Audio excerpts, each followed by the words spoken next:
Hey guys, welcome back to the channel again this week, and today we will be covering Incorporated Season 1, Episode 4, Cost Containment. So, as we open up this week, we kind of leave off with an scene from last week's episode, and that's when the recruiter from the SPIGA Corporation is making Elena an offer, and basically what she's discussing is that someone beat her out for the scholarship, and she's telling her, basically it's more in depth about what the conversation was about, the offer she made to Elena, all the background information she had on Elena, and she's still trying to convince her that this may be the only option she has to become an escort for the higher level executives beyond the 40th floor.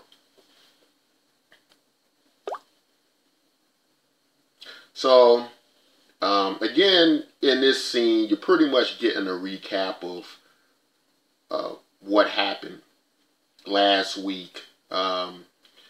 And her father comes out, Ben comes in to try to stop the incident from escalating because her father has pulled out a gun. He's telling them to exit his establishment, that his daughter will not be an escort. And Ben is trying to calm the situation down.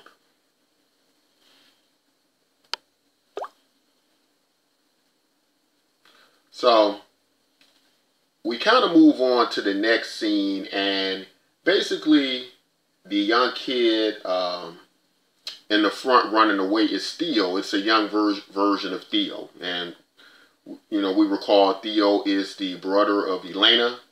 And what was going on, how we got to this scene is Elena's father won't be able to come up with the necessary funds to keep the restaurant open, to keep his business open.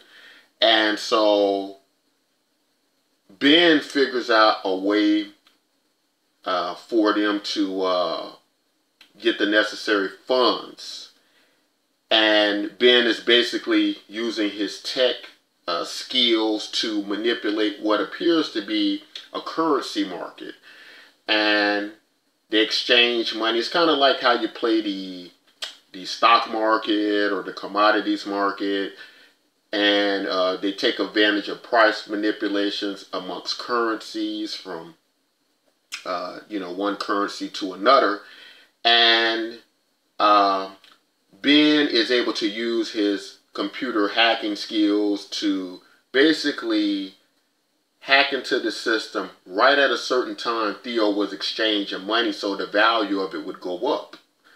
The problem is Theo is actually caught, but Ben makes everyone's currency go up, so everyone floods the market to collect their money, and they're able to escape as they've been pretty much discovered that, what's going on, that they're trying to basically hack the system and run a scam. So whilst all the confusion is happening, Ben and the younger version there of Theo are able to escape with the money, and basically it's $20,000. It's enough money to cover Elena's father problems with his business.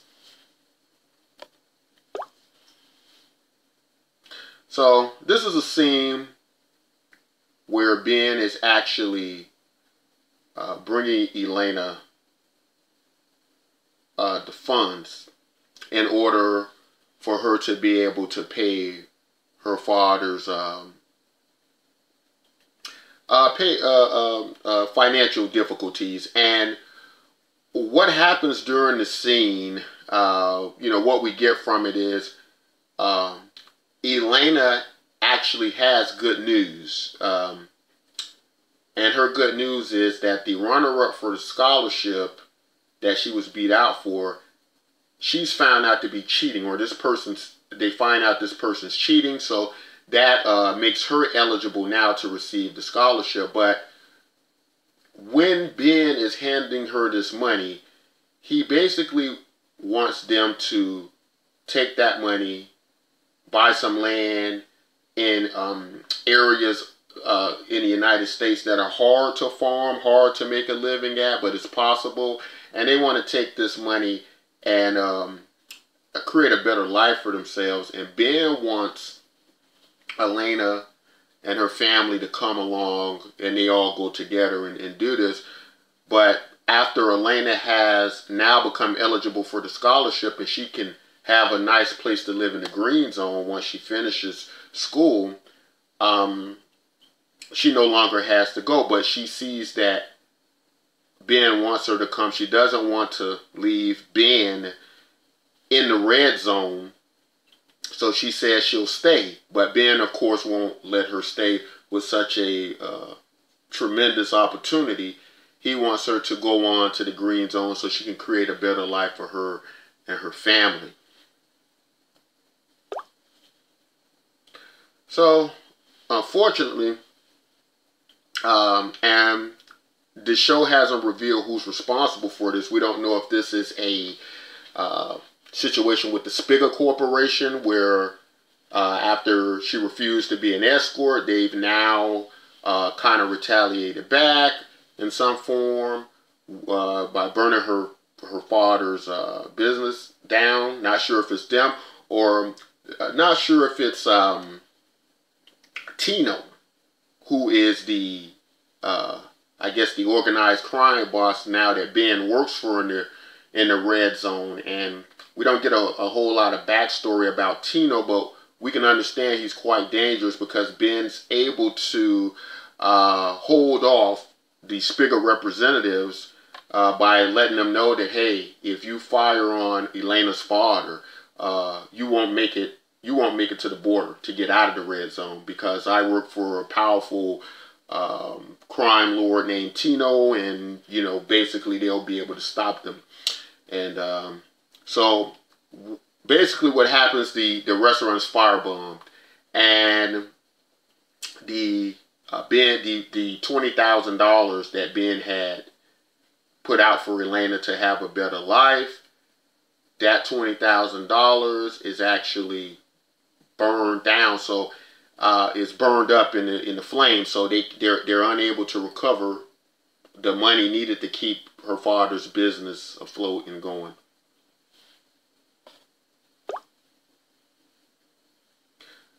So in this next scene,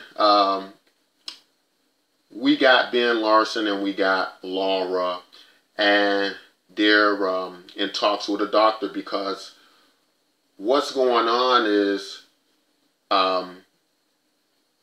they are still making plans to have this baby, but Ben doesn't really want to have this baby. And what I'm getting from the show is the reason that Ben doesn't want to have this child with Laura is because he's still in love with Elena. And he knows that bringing a child into the world when he loves somebody else will not be a good idea. So Ben has concocted a plan where he'll take birth control, where he can have a baby. But to make it work, in this meeting, he's convincing Laura to have a natural childbirth, which in this future time, natural childbirths are very dangerous. Nobody really has natural childbirths anymore. They use gestators, where and so they don't take those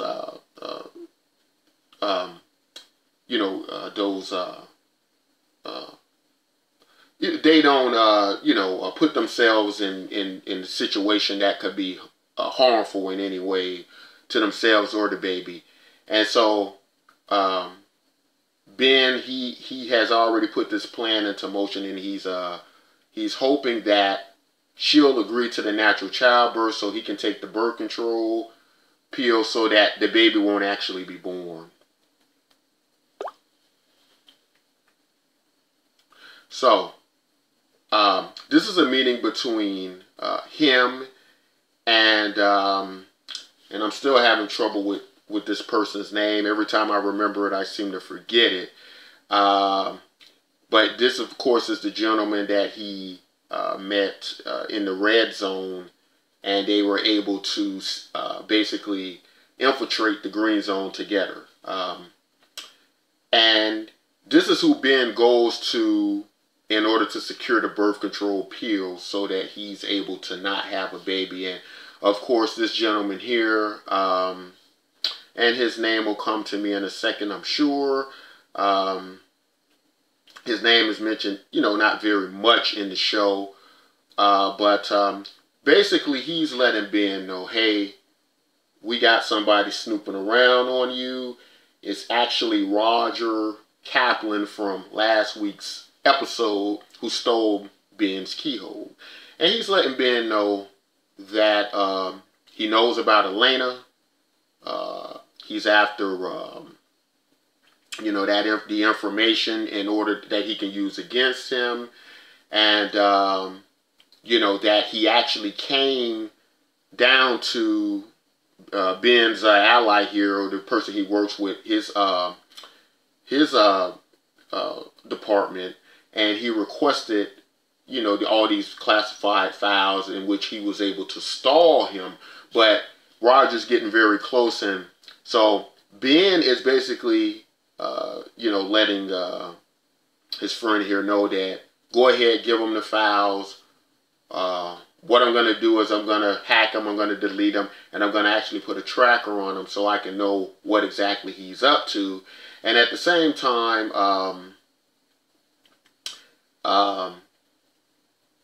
Ben's friend here is, basically still trying to convince him, hey, you're taking a lot of risk here.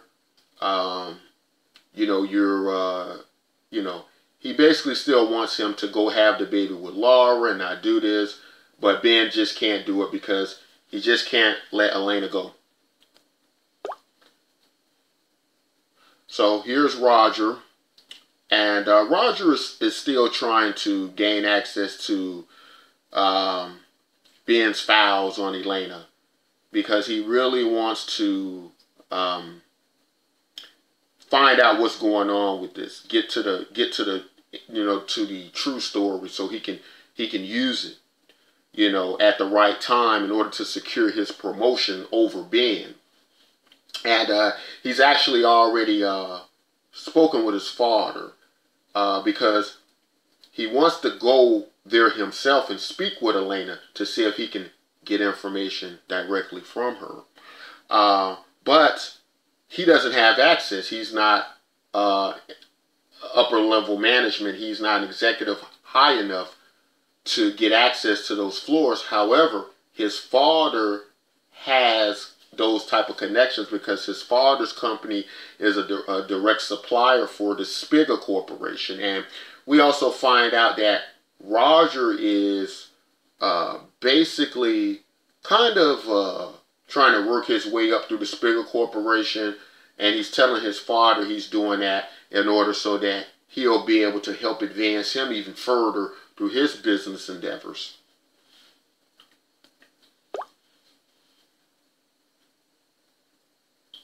So, this was the plan that Ben had put into motion, where he would make it appear to Roger like he has the files and access to them, but instead he hit a tracker in the file that Roger was accessing. So now Ben's able to track everywhere Roger goes, so he can figure out what he's up to, get an idea of what he's doing, where he's going, and he puts that in motion, and he's able to now see every move Roger makes.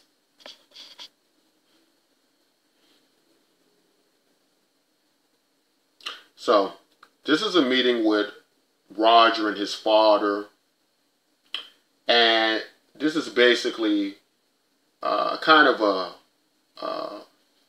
some business negotiations going on amongst themselves, where each one wants something out of the deal. And basically what Roger's father is telling him is he can arrange the meeting with Elena, that he can't get him up into the executive levels, but he can have her brought down for a certain amount of time in order for Roger to have this meeting with her. But that Roger's father's letting him know, but it's going to cost him a lot. And what he wants from Roger is he wants Roger to speak with his brother, because his brother is, I guess Roger has an open channel still to his brother, and his brother is living in his father's house still, and his father wants him out because his father has went on and remarried another woman, and she doesn't want his son in the house because what's happened to him is he was genetically modified to be very intelligent, to be almost perfect. And the upgrade, it went horribly, something went horribly wrong with the upgrade. And it actually ended up damaging Roger's brother, who I believe his name is Mitchell. And it's basically made him almost like he's autistic to a degree. He's very withdrawn now, and he very intelligent, but he an area of his brain has been damaged to where he has no emotion. So he's basically like a computer or something to that degree. So Roger's father wants him to basically convince him to go to a treatment center that can help him get the, get better and get the help he needs, but he refused to leave the home. So Roger's father wants him to basically convince him to leave, and that's part of, on his end of the bargain, that's what he has to deliver for his father securing this meeting between him and Elena.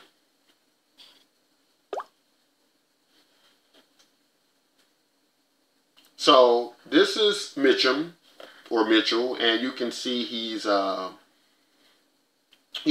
basically very withdrawn. He never leaves this room. He never talks hardly, and he's basically very hard to reach.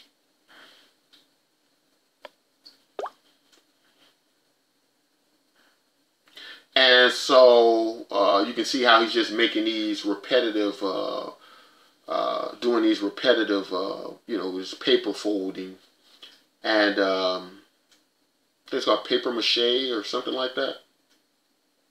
I'm not sure. I forgot. It escapes me. But Roger's trying to convince him to, leave. And how the direction Roger's taking is Roger is basically saying, well, listen, I don't like father either. And this reaches Mitchum because he doesn't know that Roger doesn't like his father just like he doesn't like his father. So Roger's basically kind of, he's basically, the bargain he struck with his father and now this bargain that he's striking with his brother here, they're two different bargains. And so he's kind of like playing double agent, I guess, because he's telling his father that he's going to rise up through the SPIGA ranks so he can help his father advance, but he's actually telling his brother that he hates his father and he's going to rise up to the ranks to actually destroy his father. So his brother is all for this plan, and because of it, his brother does agree to go to this wellness center or this treatment center just long enough for Roger to execute the plan, in which Roger will give him the home, which is this large, luxurious mansion. He will give him the house, for himself. And so they're in agreement to run this plan against their father.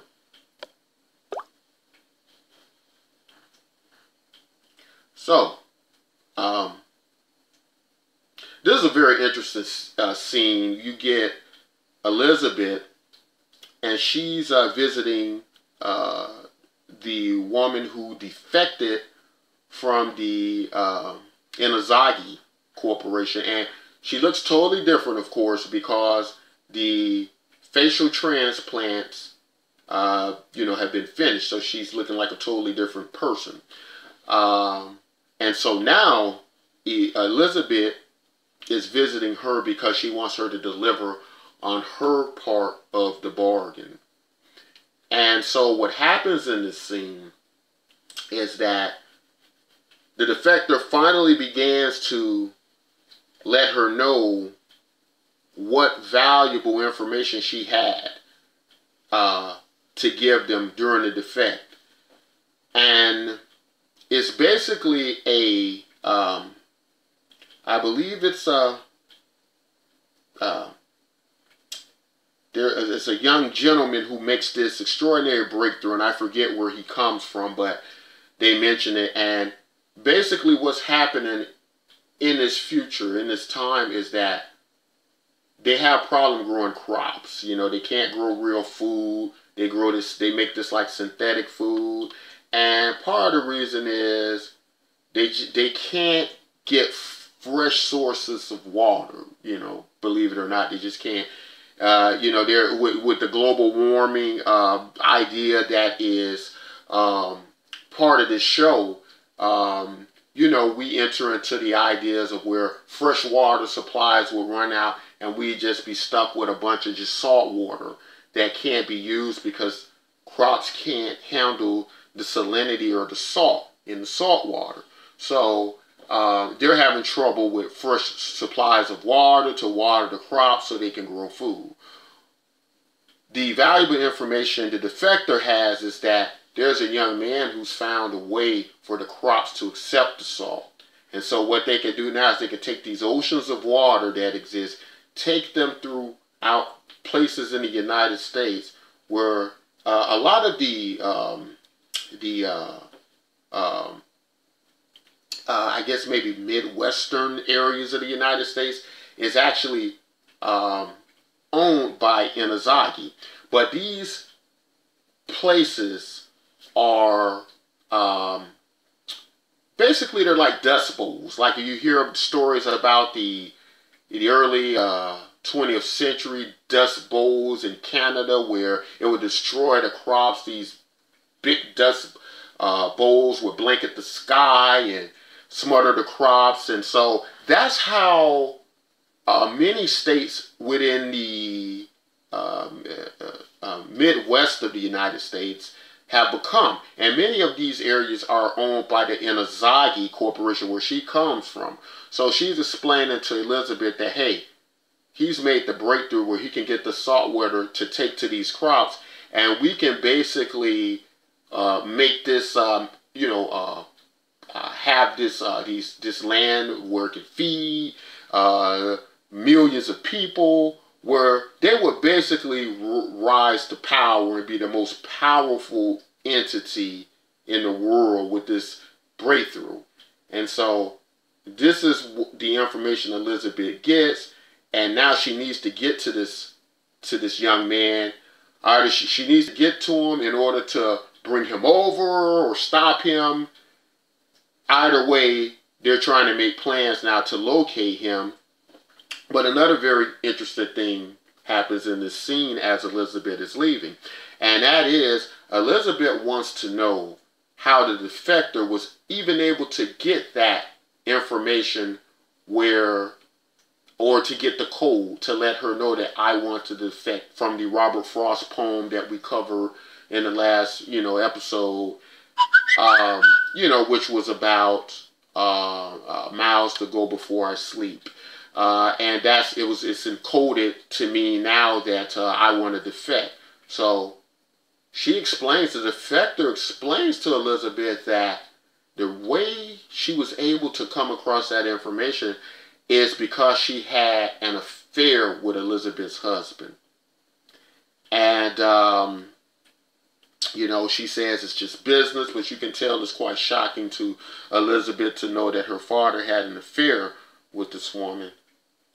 But there's also something a little bit more sinister in the conversation or Elizabeth's reaction, and she lets off something to the effect of, take care of yourself. Anything can happen. And I forget her exact words, but it's almost like a threat, or And I don't know if they're going to show the scene coming up, but basically, this woman's baby that she defected to save dies, it's just a little bit too, beyond. It was almost like it was just too much beyond it not being, or Elizabeth not being some way connected to this woman losing her child after the information that she gave Elizabeth and how Elizabeth reacted.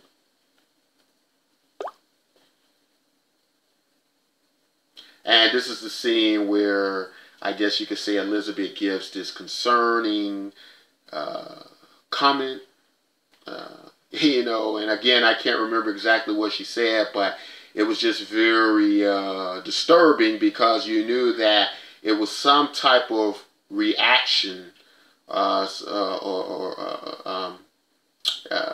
and a way to get this woman back for her having this affair with her husband. So now we jump to Theo in the red zone, and we know from last week that Terrence, the crime lord here in the red zone, that he actually murdered his main professional fighter after Theo was able to defeat him in the ring, by using his brain and cleverly being able to conceal the steak bone.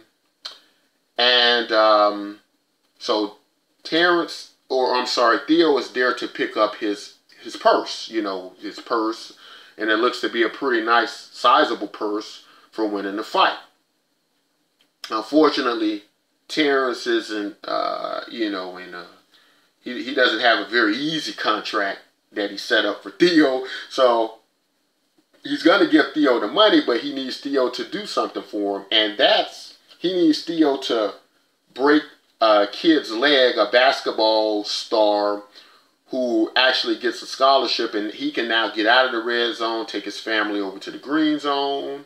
I guess it's pretty much like what we have today, when you may have inner city children who, are good at sports, and they win a scholarship, and now they're able to leave their the inner cities, leave poverty, and take their families and put themselves in a better situation. Well, that's the type of situation this kid's in. But unfortunately, he beats a kid out for the scholarship that the crime boss wanted to have the scholarship. So now the crime boss's plan is to break the legs of the kid who won the scholarship so that the person he wants to receive the scholarship can receive it, because obviously the kid who he wants to gain the scholarship, some type of way he's indebted to either their family, some kind of way as he explains it, but that's part of how he wants things to go down. And he wants Theo to not only be his prize fighter now, but to be the shake-up guy, to be the enforcer. And so he's putting Theo in a very bad situation.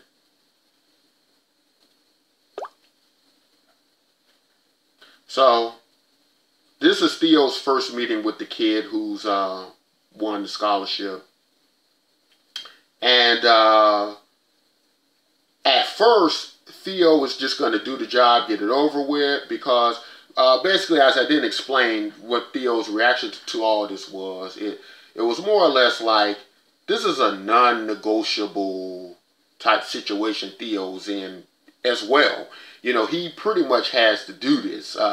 He has to do it to get his money, but he also has to do it because Terrence is a crime boss, and basically, he's basically like a slave to Terrence now. after the the first episode, what went down with him, basically being in competition with Terrence, or that's how Terrence saw it. So he's now basically enslaved to Terrence. Theo is, and so Theo has to break this kid's leg. So Theo has a blunt object, seems to be a pipe or some metal, and he's actually trying to hide himself and sneak up on the kid. But the kid catches him and recognizes that Theo is one of his role models, that Theo is someone he looks up to. And the reason that this kid looks up to Theo and he recognizes him is because he actually snuck into one of Theo's cage matches, and he was able to see how good Theo was in the cage matches. And he's also describing and explaining to Theo how much alike they are, that they are basically the same, same situation, found themselves the same type opportunity in sports or fighting, and trying to make it out.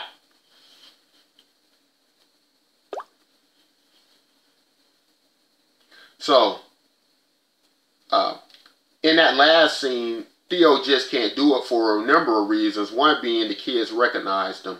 So if he tried to break his legs, Theo would, they would know it was Theo. So he concocts another plan where he gets the kid to go out for drinks with him. He tries to get the kid drunk. But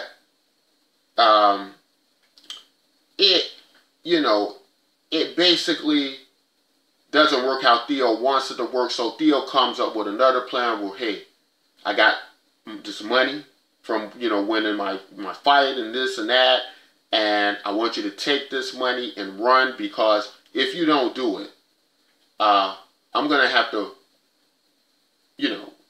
we're gonna have to break your legs, or even worse, and so the kid understands what Theo is saying to him, but he explains to Theo, hey, look, where would I go? There's nowhere to go. This isn't enough money. Even if I were to go, this is not enough money you've given me to be able to survive.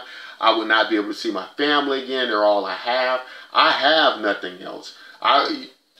It's better that you break my legs and let me stay here with my family, And so he gives this very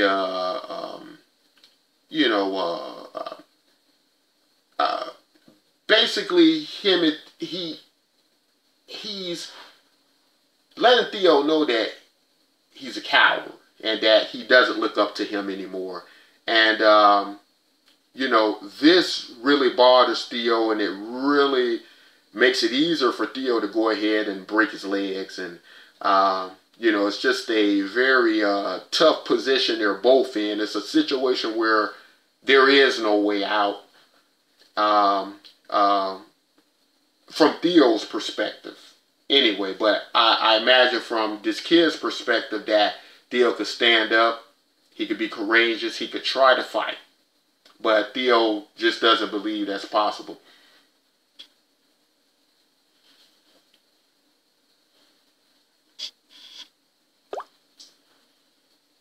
So, of course, this is the very disturbing scene where Theo breaks the kid's legs.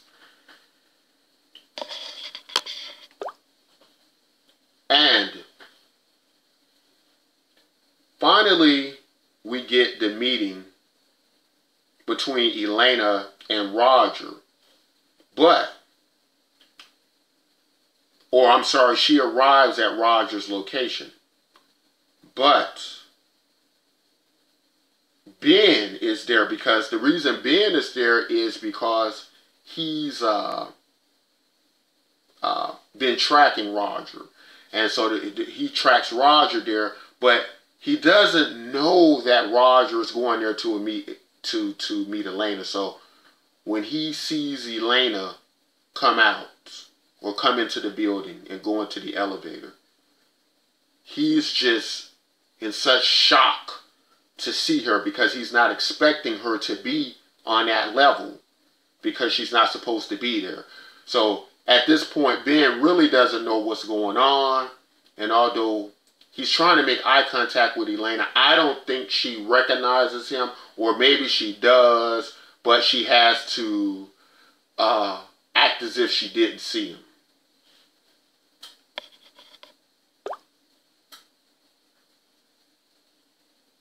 So, my thoughts on this week's episode. Well, there are a few things. First, with Elena entering the building, I'm wondering if Ben's going to be able to get a chance to have some interaction or contact with her. I'm just wondering, is he going to be able to put in motion a plan where he'll be able to have some communication with her, or maybe listen in on Roger's conversation with her. And so really don't know if they're going to be able to have that time. The way it looks, that would be very difficult. And I don't know how he'd be able to do that. So I don't know. It may just be one of those situations or one of those scenes where you're just so close but yet so far. I also want to, speak on the situation with Ben and Laura and the very bad situation Ben's in with Laura. And as I said on my first episode review, I was always wondering, was this going to be a love triangle? Because it would seem that with Ben, he really loves his wife from the Green Zone, Laura, but then he evidently still loves Elena. So we don't know if he's going to try to just grab Elena and run and leave her in the Green Zone. I just have no idea what's going to happen with that. But it's also that Ben is playing Laura like a fiddle. I mean, he's really playing her. So, again, as I had mentioned about this show, that this is a show where we have complex characters. We don't have good or bad characters. And the way that Ben's playing Laura, it just shows the complexity of his character. And this is part of what I like about the show. I do like the complexity of the characters.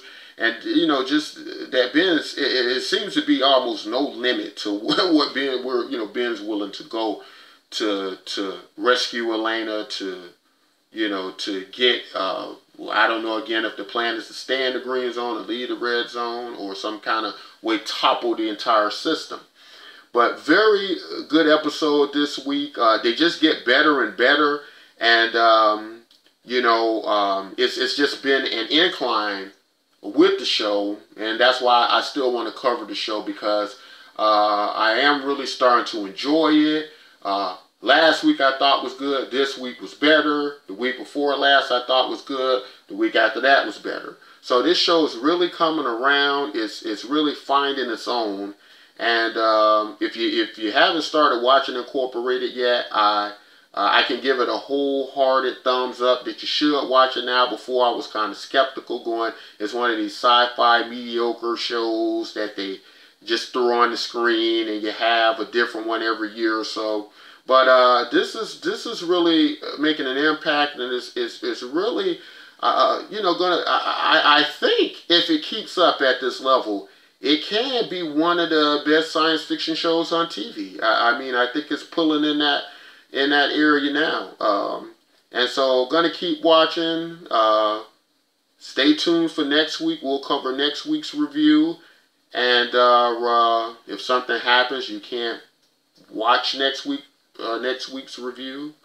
Maybe you're in jail. Then break out.